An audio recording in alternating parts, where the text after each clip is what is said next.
we decided that we got to get a deal. They'd done some stuff, a couple of tracks in Sweden or Holland or something. Then they came back and we went to a studio in Soho and we did 3 tracks, I think, one which was Help. And I took Help to Roy Featherston at EMI and he said, that's brilliant. Yeah, we should be involved in this band. I said, well, it's got to be an album. It's got to be an album deal. And because I've been working for American labels, I'd worked for Philips, MCA, Decca, all these American things, I didn't understand why we signed all the rights away to an English company. When what happens is if you record for an album for an English company, in those days, you've got full royalty in England, and everywhere around the rest of it, you've got 50%. And I didn't understand that. I mean, it just didn't make sense. So I sat down with John and Tony and said, look, this is what we've got to do. First,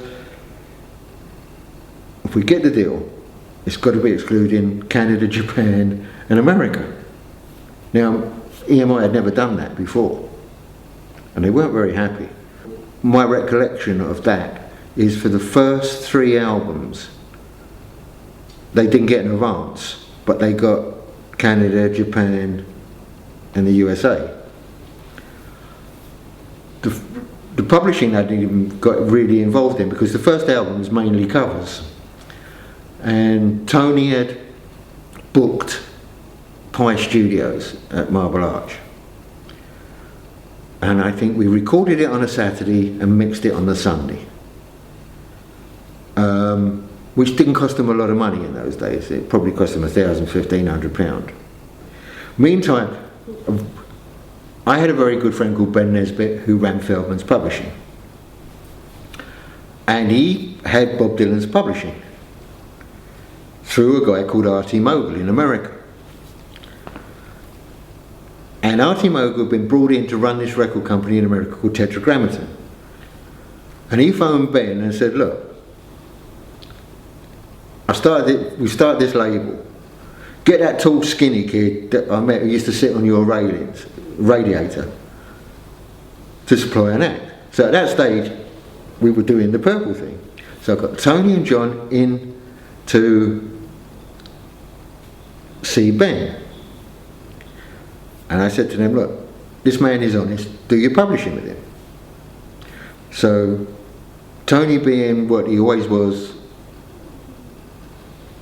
a big-hearted man, he was as tight as 2 coats of paint, said, yeah, we'll give you a publishing if you give us £500 towards the Pye recording. And Ben said, yes, but I want 2% of the record. And that's what happened. Is at that stage they got the best publishing deal that was being around at that time. But from the records, Feldman's got 2% of records.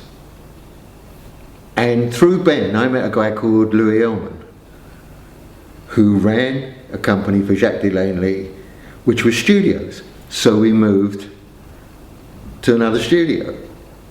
Coming towards the end of the 3rd album, I knew it was time for me to go. But to this day, they've never ever told me that I'm not doing the next album.